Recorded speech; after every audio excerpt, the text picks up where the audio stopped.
Hello everyone, this is Little Black Dragon, and you are listening to the Podfic version of I Should Have Stayed in Bed, an Assassin's Creed 2/Brotherhood fanfiction. This was written by Avatar of Bahamut, aka Little Black Dragon, aka yours truly. And this is Chapter 1, and it was all in good fun. What Halloween could mean to a person often depends on how old they were and what part of their life they were in. As a child, one enjoyed dressing up as a cool cartoon character or mythical figure and impressing your friends.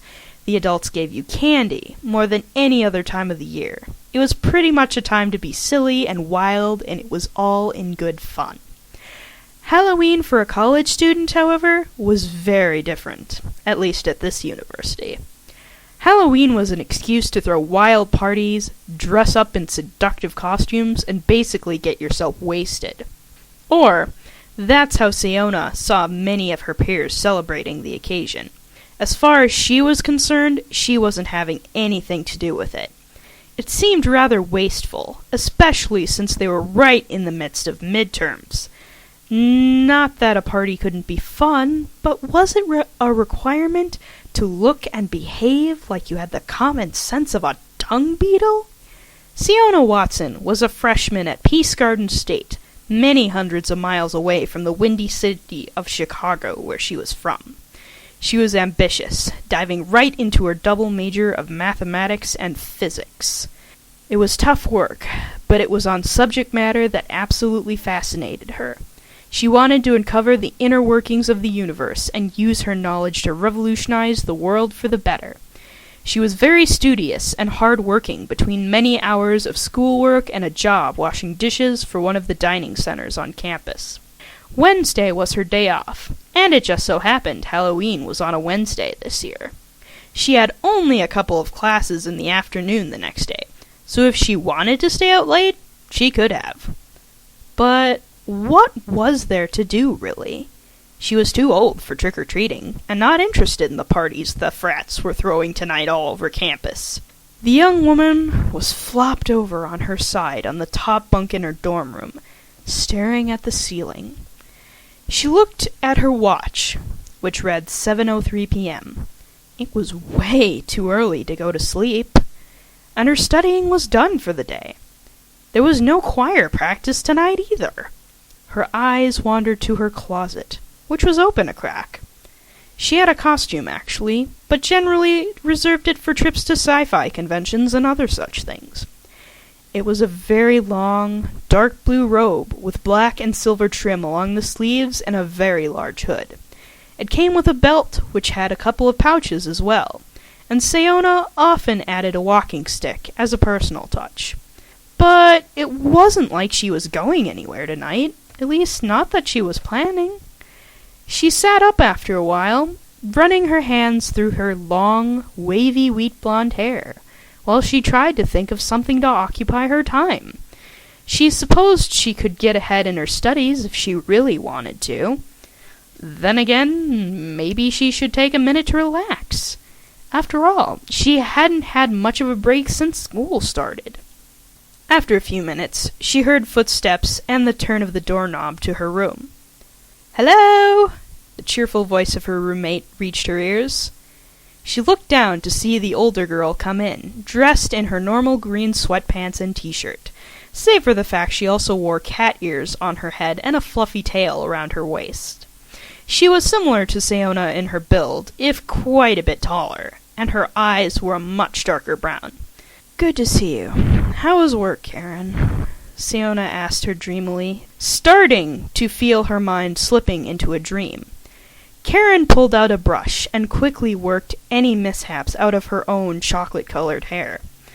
"It was quiet. Not many people are studying today, so I pretty much had the computer lab to myself," Karen replied. "That's not surprising. Everyone's been talking about parties all day." Siona smiled sarcastically. "Speaking of which, are you going to Gamers Club tonight?" Karen asked, noticing Siona's arm draped over the side of the top bunk. A sudden thought that had eluded her seemed to come bounding up to slap Siona in the face. "Oh snap! that's right! Gamers Club is having a special Halloween night, aren't we? Siona snapped back into reality as she leaped from the bed, only to land on her butt when she hit the floor. Siona rubbed her backside, which was now throbbing from the impact. Oh! Ouch! Uh-oh. Are you alright, Rumi? Karen put her brush aside to help Siona get to her feet. Siona balanced herself, but found she was fine after a few seconds. I don't think my butt's broken. It's all good. Okay, do you need some ibuprofen or anything? Karen asked. Siona made her way to the medicine cabinet and grabbed a bottle with her name scribbled on in permanent marker. No, I've got some, but thanks. Siona drank down the medicine with a glass of water. She proceeded to her closet, where she pulled out her costume that had been sitting in there for months. She dusted it off and pulled it on over her dark blue jeans and purple t-shirt. Siona found herself really lucky. Both she and her roommate were from very different parts of the country, and yet they both found they had many similar interests. On top of that, the two had been very amicable, perhaps starting to even become friends. Both were physics majors. They both liked the same music, and they both shared one hobby in particular: video games. Siona was never a hardcore gamer, but she had enjoyed them profusely ever since she was 8 years old. And there was a club here at the university dedicated to just that. Perhaps one of the only places Siona found herself not only talking freely, but often. And tonight, she remembered, they were planning a Soul Calibur tournament, something she had been looking forward to since it was her favorite game series. Siona adjusted the belt on her robe and grabbed her staff. So Karen, what do you think? She presented herself, swinging her staff as if to cast a spell. Karen grabbed her purse and keys. Try putting your hood up! Siona did as she requested, pulling the hood of her robe not too far over her eyes. She could see Karen through it and cracked a smile. That looks really cool. It's comfortable, too. Siona laughed. You look pretty awesome, too. Karen adjusted her cat ears and drew a pair of whiskers on her face. Light was almost gone outside now as the street lamps started illuminating the street and sidewalk outside. The freshman and sophomore made their way out into the hall before locking the door behind them. The third floor of Cardinal Hall was pulsating with the sound of hip-hop coming from down the other end in the student lounge. Several people whipping past Karen and Siona from the elevator, several of them dressed in costumes. Most were dressed like firefighters, sexy witches, ghosts, and vampires. Perhaps even at one point there was a werewolf in the crowd. The hallway was dimly lit, save for a few lamps. The large billboards towards the door leading to the stairs was covered in posters, from help wanted signs to event postings to even reminders of certain key dates in the school calendar. The walls were adorned with orange lights, and there was even a jack-o'-lantern at the entryway to the lounge. Karen and Siona maneuvered their way past the crowd of people to the stairs, breathing in a heavy sigh of relief as they shut the door behind them. Karen turned over to see Siona's face growing very pale, and she was slightly shaken. Whoa, are you okay? You don't look so good, Siona. Siona felt her heart fluttering like a butterfly trapped in a net. Sorry, I'm just not very comfortable with being cramped in like that. With a bunch of people, Siona admitted. Karen pulled her gently along down the stairs. It's okay. There will be less people if we go this way. You know how we Americans are. Karen tried to reassure her with a light bit of humor, knowing it was something Siona responded to readily. Stairs? What are these stairs you speak of? Doesn't everyone just take the elevator nowadays? Siona caught on, feeling the color coming back into her face. She started to giggle, which was a good sign for her roommate. They quickly spun down the several flights of stairs to the back entrance of the building. Karen opened the door to see the sidewalk dark from the rain that had fallen earlier that day. The two girls began their journey across campus, conversing with each other as they went along. So, Siona, have you started learning some Italian yet? Karen asked. Siona chuckled. I've got Arabic to study for, so it's been rather slow. I think I've made enough progress to say I'm lost and I don't speak much Italian. Maybe I can even ask where the bathroom is." Karen shook her head. Sayona, how are you going to know what's going on when you come with us to Rome on spring break? All it will sound like to you is spaghetti, Alfredo, gnocchi. There was some truth to that, Sayona thought.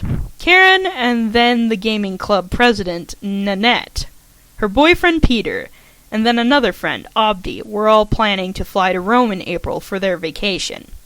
They'd be staying with Nanette's grandparents, whom apparently weren't very fluent in their English.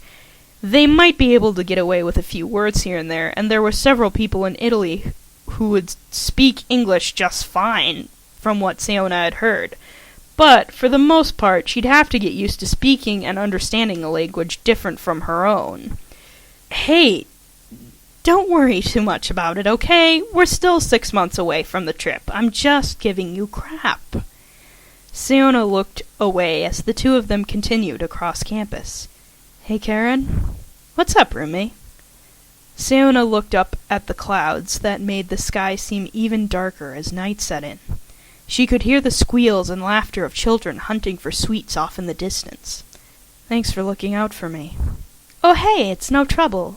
Karen smiled cordially. What are friends for? Sayona nodded.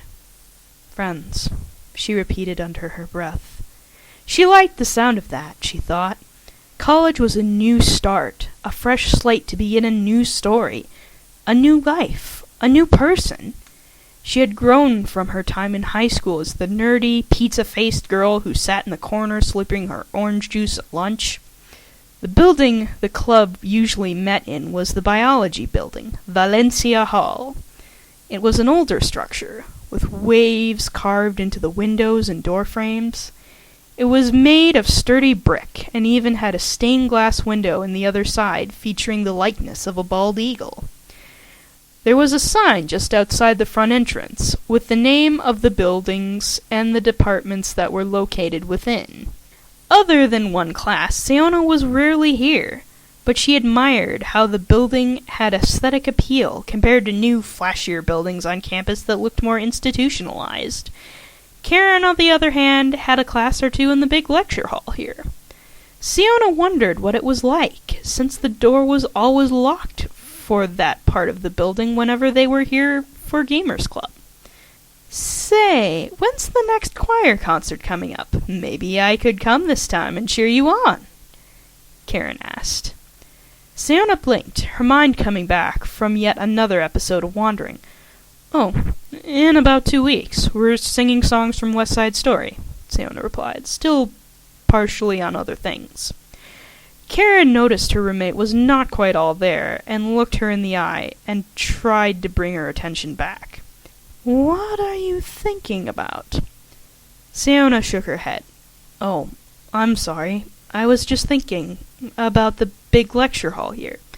Karen grinned, showing her white teeth. You curious about what's inside?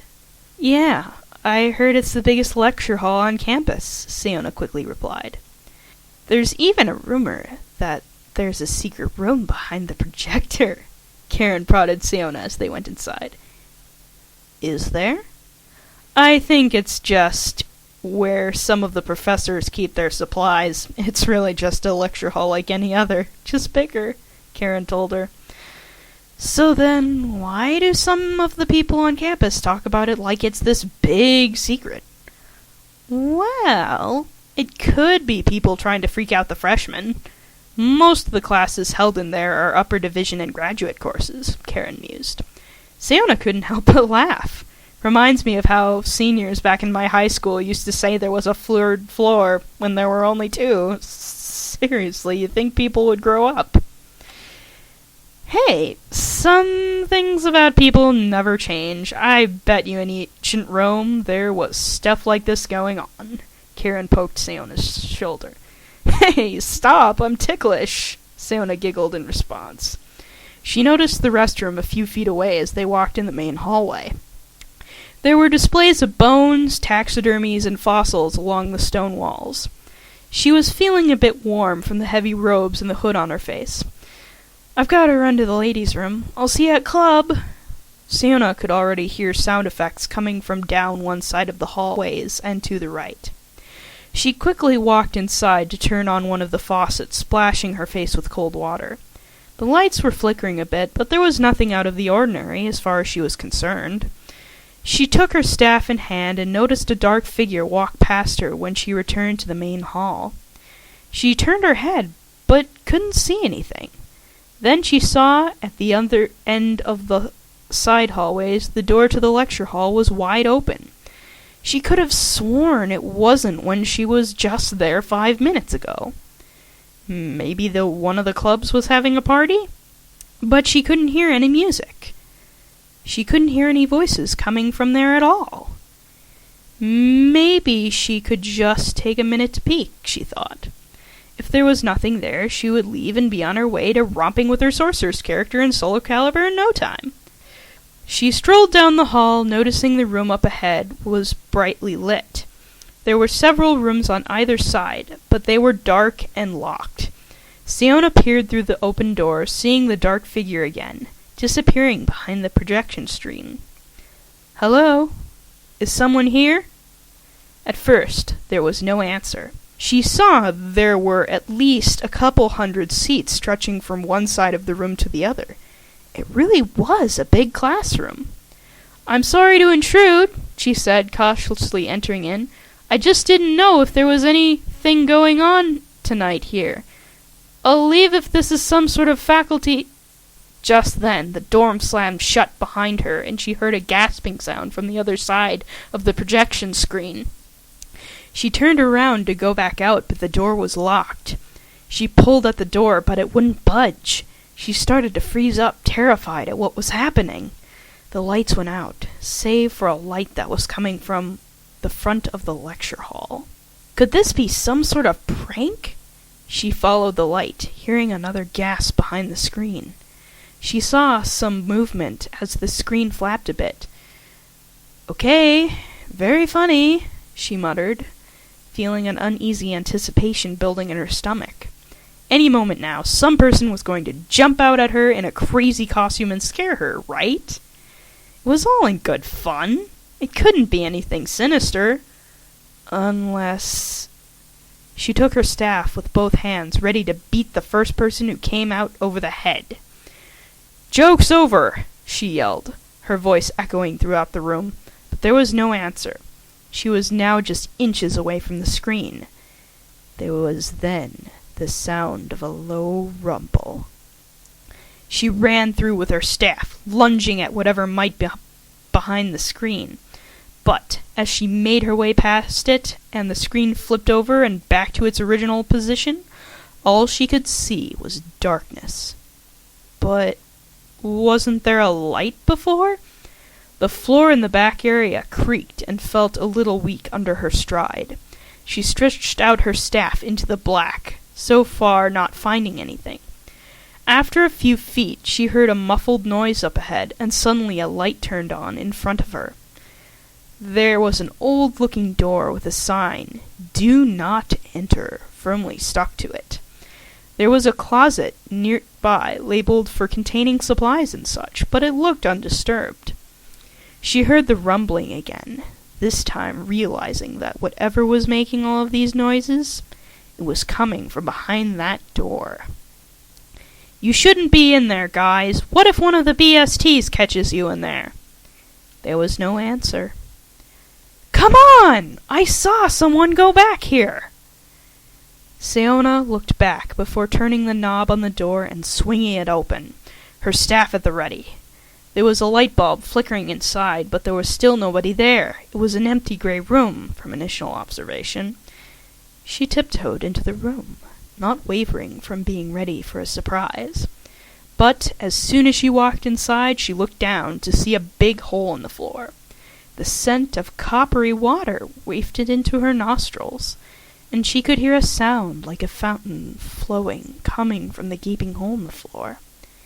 She couldn't see anyone, so she turned around, feeling a cold breeze suddenly wisp under her feet. She felt a sudden force, like a pair of big hands grasping both of her shoulders. She took a good look around the room, but nobody was there at first. There were writings on the walls, and she noticed the architecture of the room seemed different from the rest of the building. She moved towards the writing on the wall, still feeling a force pulling her back. Her heart started to beat fast, and she could barely make out the words scratched into the stone.